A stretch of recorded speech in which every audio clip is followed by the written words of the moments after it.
It's the dictionary. It's the dictionary. It's the dictionary. It's the dictionary. It's the dictionary. It's the dictionary. It's the dictionary. Hello, word nerds. Welcome to the dictionary.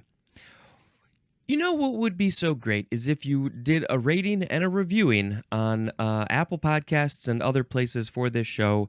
And of course, that means that if you watch this on YouTube, I would sure appreciate it if you subscribed and liked and commented and shared. Share everything, please and thank you. If you want to get in contact with me in some way, you can email me dictionarypod@gmail.com. You can find me on social media at dictionarypod. Just go find some places. Just go searching. You'll find me eventually. You can comment, tag me, share my posts. Just stare lovingly into their eyes. You can DM me and... what are some other things? You can call the Google Voice number. That's another good way to get a hold of me. You can leave a message on that number, 917-727-5757. And I will put it in an episode unless you say, please, no, thank you, no.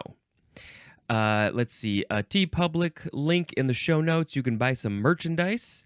You can go check out Jonah and Tom's music. They have separate music careers, but check them out. They made my theme songs.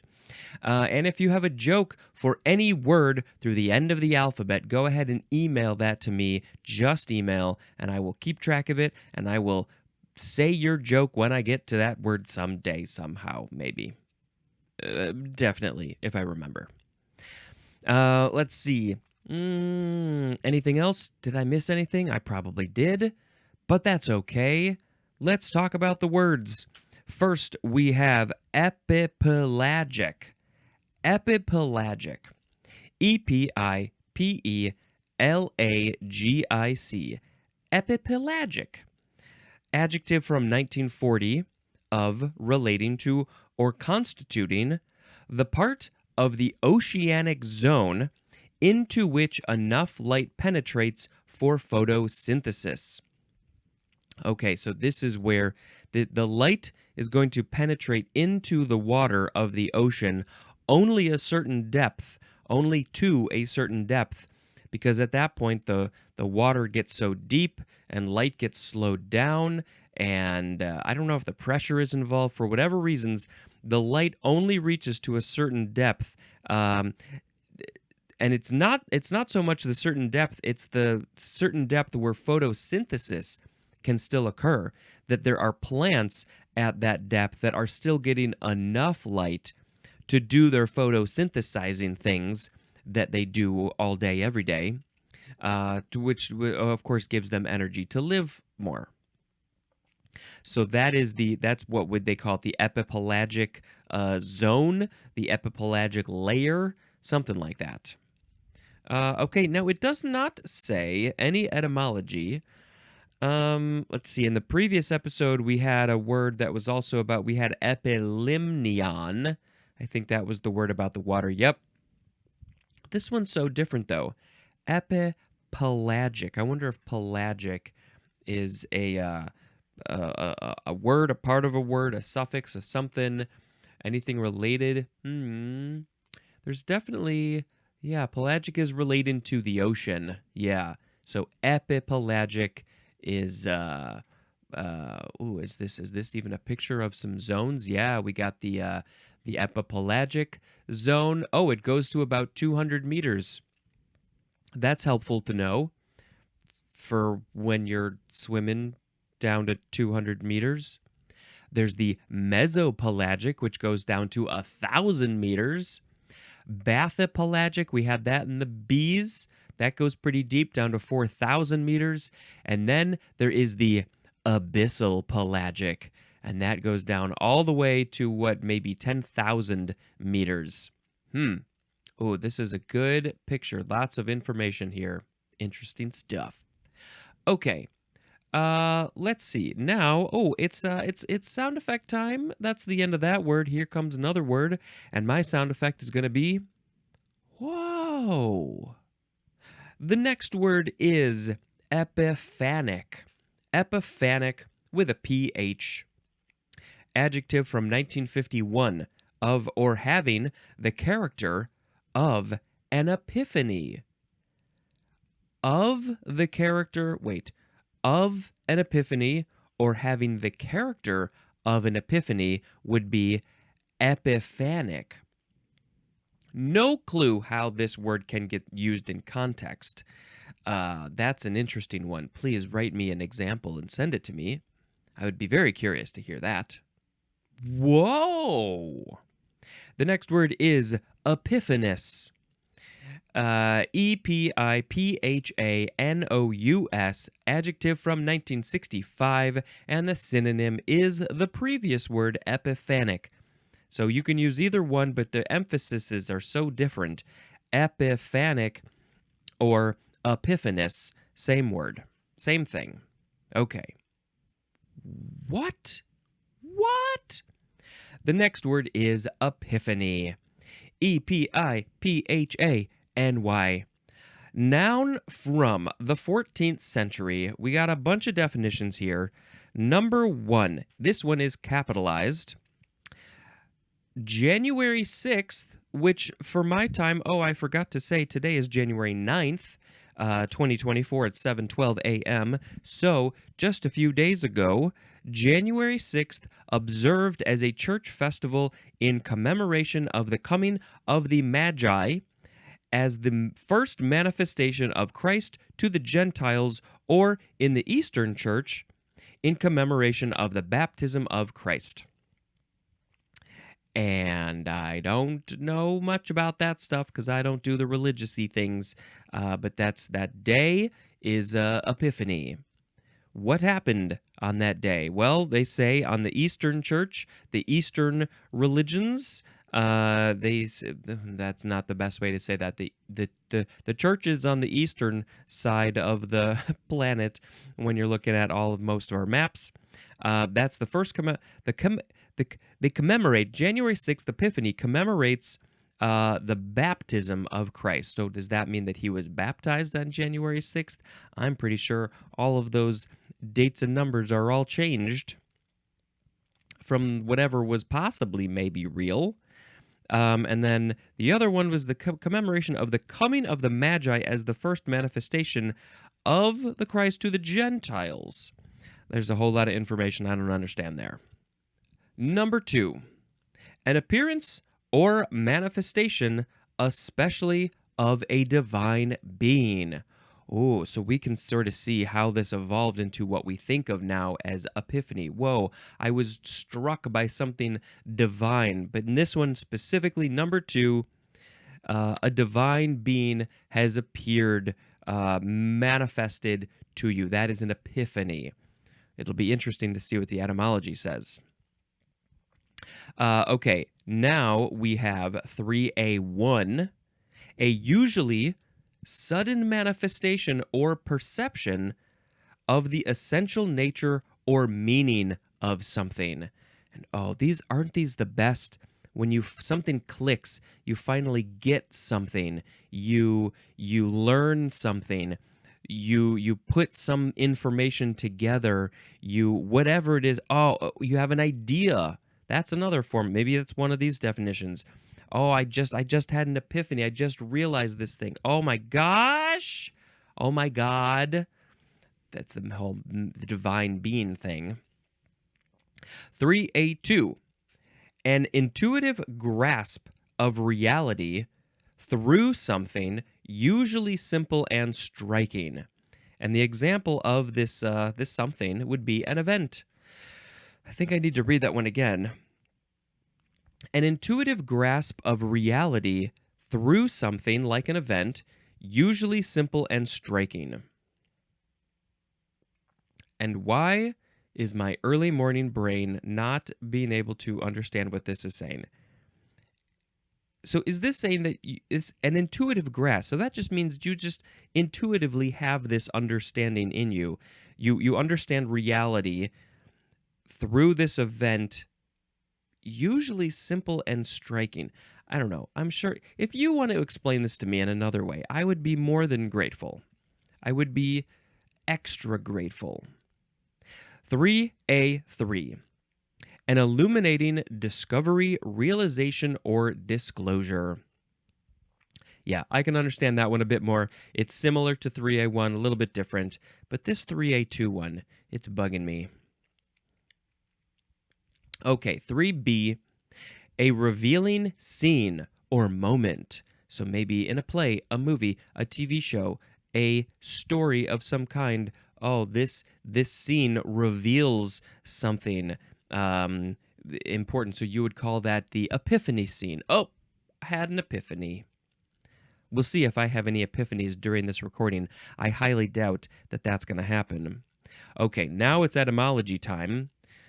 We have, let's see, this is from Greek epiphania, one of those, and that means appearance or manifestation. From epiphanein, which means to manifest, which is from the epi prefix plus the word phanein, which is, of course, a ph, and that means to show. So phanein means to show a thing. You're showing a thing to the other people. Oh, like if I'm the divine being, I'm showing you this information. And then you put the epi in front of it, and that becomes to manifest. So you are then creating. You are showing it to yourself, maybe manifesting. That's a cool word. There's more at the word fancy. Fancy. Huh. Feigning, to show. Okay, so yeah, if you're fancy, you're showing how fancy you are. You're showing off. You're showing your duds, your hair, your makeup, your whatever it is. Okay. So, did we learn anything? Did we have an epiphany about this etymology? Yes, it's about showing, learning, manifesting, creating, just something like, whoa, it's just what? Hey. Okay. So, actually, so if we go back to the number one, we're talking about Christ and that whole thing where this word originally came from.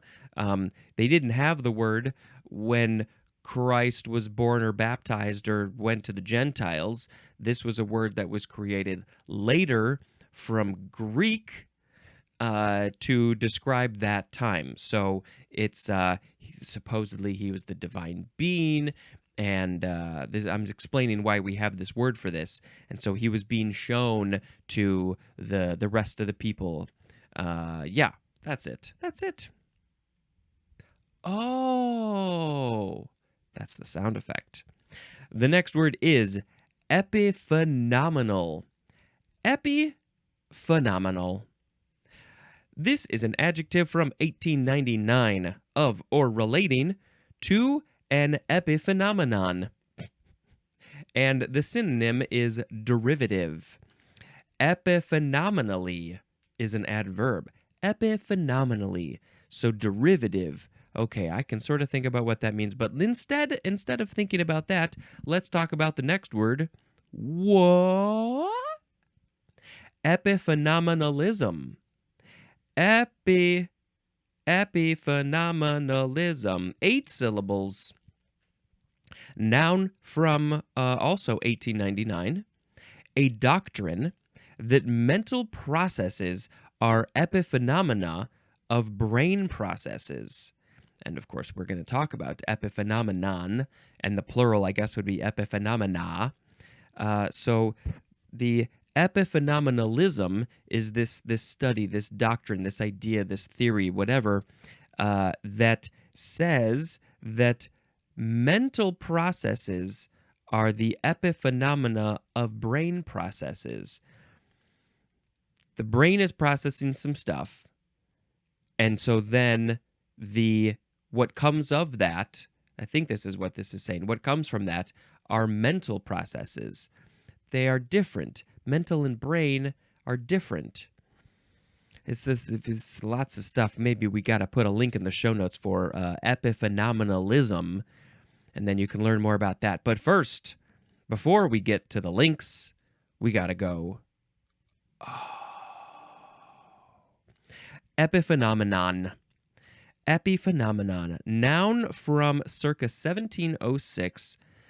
So that one was 1706. The other two words that we just read related to this one were 1899, almost 200 years later. This is a secondary phenomenon accompanying another. So there's one, and then this is the secondary one that accompanies it. They're going on a date together, maybe. It's accompanying the other, and it is caused by it. So that's the main definition. A secondary phenomenon accompanying another and caused by it. So there's a first phenomenon, and then the second phenomenon happens, which is the epiphenomenon. It's caused by the first one, and they go together hand in hand to the fields. But specifically, a secondary mental phenomenon that is caused by and accompanies a physical phenomenon that has no causal influence itself. No causal influence. So there is nothing. Now that seems odd. What I think it's saying is that there is nothing that caused the physical phenomenon to happen, which seems odd. It seems like there's always something that causes something physical to happen. But this epiphenomenon is the mental thing. What comes into your brain after the physical thing happened? Oh my God, I fell out of a tree. Now my brain, the epiphenomenon, the thought, the thing that's happening in my brain is, ow, that hurt. So then if we go back to the other words, epiphenomenalism, a doctrine that mental processes are epiphenomena of brain process, that's not very helpful. Derivative means it sort of came from something else, which makes sense. It's an interesting concept. There's no etymology. It's a phenomenon. It's just a thing. A thing is the thing that happens. And epi, it's probably using one of these prefixes.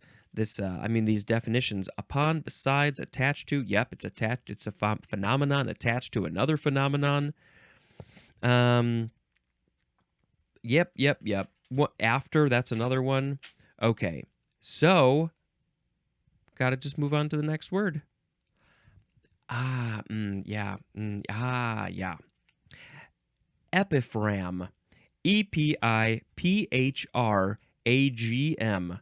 Phragm. Noun from circa 1854. A closing membrane or septum, as of a snail shell or a moss capsule. A closing membrane or septum, so is the snail shell itself the epiphram, or is part of the snail shell the epiphram? And maybe we need to type it in to the old computer thing, and it's going to show some pictures. It's a temporary structure which can be created by many species or shelled air-breathing land snails, terrestrial pulmonate gastropod mollusks. Oh, yes. Okay, I do think I've seen this. Okay, so if you look at a snail shell. Snail shell, I want to thank you for... I'm not going to sing that song. The opening where the snail can come out of the shell can be covered by this thing called the epiphram. Temporary structure. So this thing says a closing membrane or septum. Yep, just closes the opening off. Why they would want to do this? Maybe they do this when they sleep. There's a picture of one that's attached to a branch. So maybe they use this to stick to the thing. Maybe I would think sleepy time would be a great time for this. And how do they do? Does it come out of their mouth? Where does it come from? I don't have an epiphany yet about this epiphram, but I'm getting there. Epiphram. Okay. This is from the Greek word epiphragma. I don't know if that's how they pronounced it, epiphragma or epiphragma, and that just means covering. That's all it is. Whoa! Next is epiphyseal. No, epiphyseal. Epiphyseal. Epiphyseal. Also, epiphyseal. Epiphyseal. And that one is spelled with an IAL at the end instead of an EAL. Okay, This word, epiphyseal, is an adjective from 1842 of or relating to an epiphysis. Epiphysis. It's just a fun word to say. Just say it. Go ahead. Ready, set, go. Epiphysis. That's our next word. Whoa. Epiphysis. Epiphysis. What does that spell? Epiphysis. Noun from 1634. Number 1. A part or process of a bone that ossifies separately and later becomes ankylosed to the main part of the bone, especially the end of a long bone. The end of a long bone is the epiphysis. Part or process of a bone that ossifies separately and later becomes ankylosed to the main. So what is this saying? Is this saying that the end of a long bone becomes bony later and then connected to the other bone? Maybe this is something that's happening when you're an embryo fetus. Maybe. That's an interesting one. If that sounds fascinating to you, if you are as confused as I am, maybe you should go look up epiphysis. Number 2, the synonym is, I think it's pineal gland. It could be pineal or pineal gland. That is also epiphysis. Seems odd that there would be a word that means the end of a bone or the part of a bone ossifying, but then also the pineal gland. And like, how is this gland related to bones in any way? Is it? That's what I don't understand. I don't know. I wouldn't think it would be, but maybe it helps in ossifying bones. What does it do is what I want to know. It's an endocrine gland. We were talking about those hormones. Produces melatonin, serotonin. I don't know. I don't know, but why? I don't understand why we have this word is the same two different things for the same word. What? But maybe the etymology is going to give us a bit more information because it is a Greek word which means growth. So yeah, the bone is growing. Maybe the pineal gland or pineal, it is pineal. I don't know what that's saying, but maybe the hormones that it releases help you to grow. And this Greek word epiphysis is from epiphythai,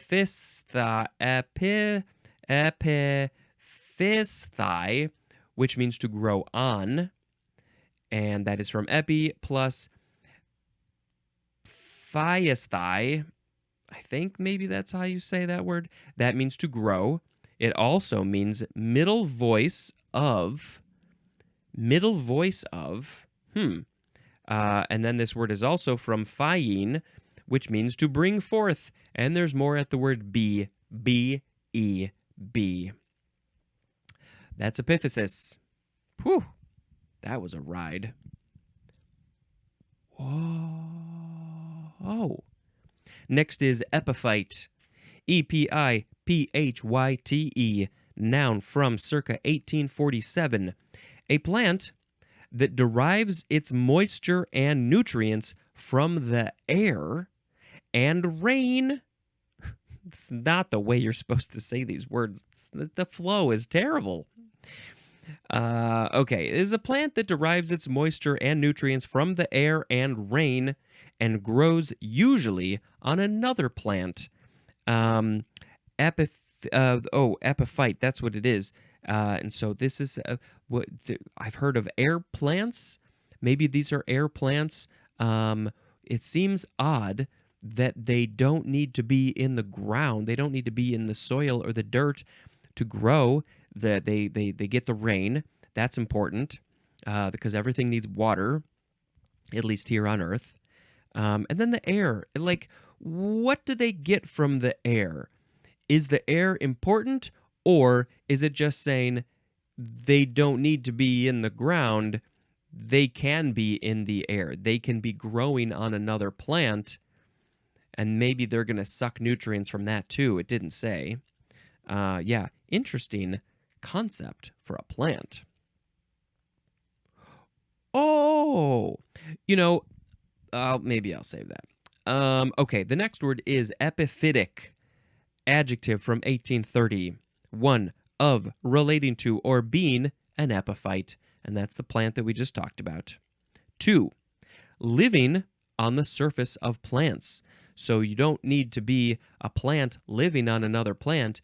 Anything, or lots of things, that are living on a plant would be called epiphytic. They would be described as epiphytic. Epiphytically is an adverb. Yo, I'm just hanging out on this plant, so I'm living my life epiphytically. Epiphytism, or is it phytism? Epiphytism. That is a noun. Epiphytism. It's the study. It's the theory of being an epiphyte. Okay. The next word is epiphytotic. I think it's epiphytotic or possibly epiphyte. No, I think it's epiphytotic. Epiphytotic, another fun word to say. If you like fun words, you should watch my video, Bulbous Bouffant, which I did not write, but I did the visuals, and it's all about just how words are fun and silly sounding. Like this one, epiphytotic. Epiphytotic. Adjective from circa 1899, of, relating to, or being a plant disease that tends to recur sporadically and to affect large numbers of susceptible plants. So it occurs sporadically, randomly. Whoa, it's there, it's here, it's everywhere. What? It's like Roy Kent. And then it affects large numbers of susceptible plants. So if they're susceptible to this disease, it's going to be like, I'm taking all you mothers out. Epiphytotic, same word. It's also a noun. Adjective and a noun. So the etymology doesn't give much, and it doesn't describe what this plant disease is. Is it only going to affect these epiphyte plants? It seems like it would be related to those based on the word, but it doesn't say. I don't know. Oh, yeah. Okay, got it. This sound effect has turned into just words. Okay, the next word is EPIRB, all caps, abbreviation for Emergency Position Indicating Radio Beacon. E for emergency, P for position, I for indicating, R for radio, and B for beacon. Emergency Position Indicating Radio Beacon. So I guess you send out this radio signal, this beacon, and it's maybe connected to GPS or something, and so people can come find you when you are lost at sea. You can do SOS, but this one is probably better. And maybe the people who use this, maybe they call it epirb, because that's what I would say, epirb. Epirb? The last word. Oh! It is episcia. Episcia. Episcia. Episcia. Noun from circa 1868. Any of a genus, and that's the word episcia, of tropical American herbs of the gesneriad family that have hairy foliage. Hairy foliage, that one caught me off guard, and are related to the African violet. Violet, you're turning violet, Violet. Okay, there is a picture of one of these. Let's see. There are leaves. There are flowers. The leaves look kind of dark, and maybe that's to show the hairy foliage. Maybe they look a little fuzzy. Maybe I should look up an actual picture. Maybe we'll post a picture of one of these on social media. Go find it. Probably Instagram and Threads are best, and Facebook too. And you can see the pictures that I post when I get around to them. Yeah, I think I've probably seen these. Hairy foliage. These pictures aren't you gotta go to the garden store, and you gotta go find one of these epiphysias, and then run your fingers on the foliage, the leaves, and they're gonna feel maybe kind of fuzzy. Yeah, this one picture you could sort of see it just has this interesting sort of this really interesting quality to the leaves. All right. The etymology for epipcia is from the Greek episkios. Episkios, is that how you say that word? And that means shaded. The leaves look dark, mostly dark. So does that mean that's the shaded, or do they like the shade? Some plants like the shade. They don't like direct sunlight so much. I don't know. I could read more, but I'm not going to. And this is from the epi prefix plus skia, which means shadow. And there's more at the word shine. Shadow and shine are related etymologically. It's just interesting because they're just kind of different. Okay, those were all the words. Pick in a word. Spencer's gonna pick a word of the episode. We had today epipelagic, epiphonic, epiphanous, epiphany, epiphenomenal, epiphenomenalism, epiphenomenon, epiphram, epiphyseal, epiphysis, epiphyte, epiphytic, epiphytotic, epirb, EPIRB, and episcia. Well, I thought the epiphenomenon and those related words were pretty interesting. But like something happens, something physical happens, and then your brain connects to that. What does the brain do? What does the brain think after that thing? This is a constant thing that's happening, and some people put some words to it. But I think I'm going to just pick epiphany because I love having an epiphany. I have a lot of epiphanies when I am doing this podcast. I'm learning words and etymologies that change my view of that word or other things. It's just a whole lot of fun. It's a whole lot of fun to have an epiphany. I highly suggest it. But let's see. Other times, not in podcast land. Other times, you might be talking to somebody or having some sort of experience, and you're just like, "Whoa, never really thought about that," or "I didn't know that," and that has changed my world. So epiphanies are great.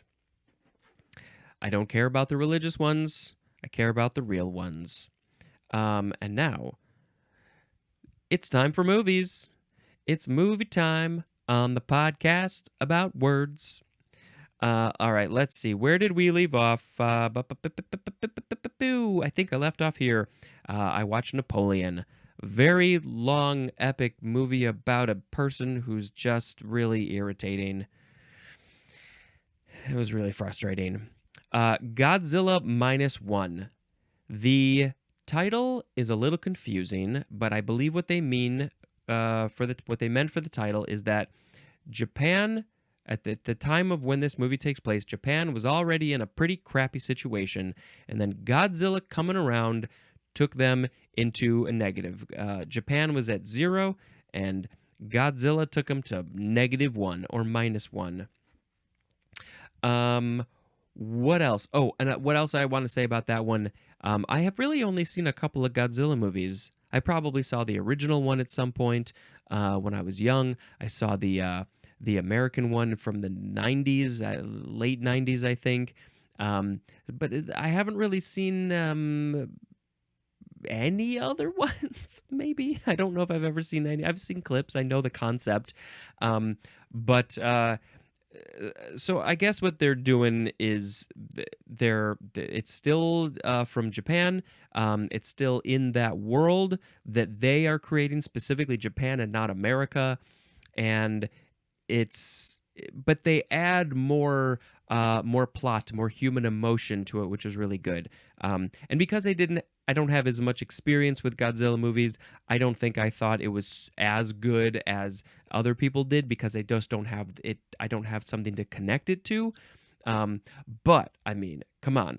The practical effects, the CGI effects, the story, the emotion, it's all very, very good. So highly recommend it. Maestro, Bradley Cooper, he is really showing his skills as an actor, director, writer probably too. And the makeup, the old age makeup was never seen anything like that. Yeah, really good.